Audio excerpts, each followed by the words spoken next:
সুদীপ্তি মিশ্র হালদার, গ্রাম post office, Phulbari, দক্ষিণ 24 পরগনা থেকে আপনার লেখা এসেছে। ট্রেন থেকে নেমে কিছুটা হাঁটা পথে কলেজ যেত মেয়েটি।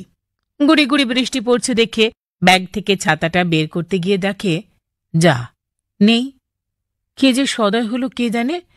ব্যাংক, পোস্ট অফিস, চায়ের দোকানে ছাতা ফেলে যাওয়ার গল্প অনেকের। ট্রেনে ওঠা বা নামার সময় ছাতা টেনে নেওয়ার কথা অনেক শুনেছে। তবুও এই ছাতাটা কাছছাড়া হয়ে গিয়ে শিলার মনটা যেন কেমন হয়ে গেল। কলেজে গিয়ে এত সহপাঠীদের মধ্যে থেকেও শুধু এই ছাতাটার কথা মনে পড়তে লাগল। জীবনের প্রথম ছাতা। বাড়ির কাছাকাছি স্কুল হওয়ায় ক্লাস 10 অবধি কোনোদিন ছাতার প্রয়োজন হয়নি। মায়ের গৃহস্থালী কাজের সুবিধার জন্য একটা তালপাতার সারসি ছিল। আজকাল এসব জিনিস আর দেখা যায় না। বাবার ছিল কাঠের বাটওয়ালা বড় ছাতা। হায়ার সেকেন্ডারি পড়ার সময় অনেকটা পথ হেঁটে যেতে হবে বলে ওর বাবা নতুন বইয়ের সঙ্গে একটা 2 ফোল্ডের সাদা লাল প্রিন্টেড একটা ছাতা এনে দিয়েছিল, যেটা স্কুলের সাদা লাল পেড়ে শাড়ির সঙ্গে একেবারে ম্যাচ করে গিয়েছিল। স্কুলের গেট দিয়ে যখন ঢুকত সবার চোখ ওই ছাতাটার দিকে চলে যেত। তখন নিজেকে বেশ আইকনিক মনে হতো।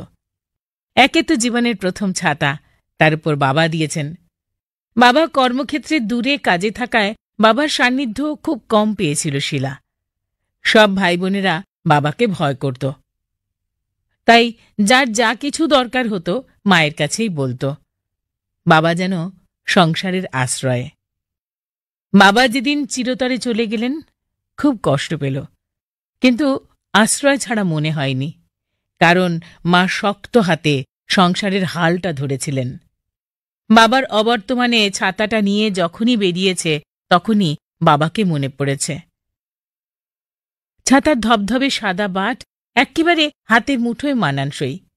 মাঝে মাঝে মনে করতে ইচ্ছে করত ওটাই বাবার হাত, কোনোদিন যেন হাত ছাড়া না হয়। কিন্তু বাস্তবের আশ্রয় কিছুদিন আগে গেল হারিয়ে। আজ হারালো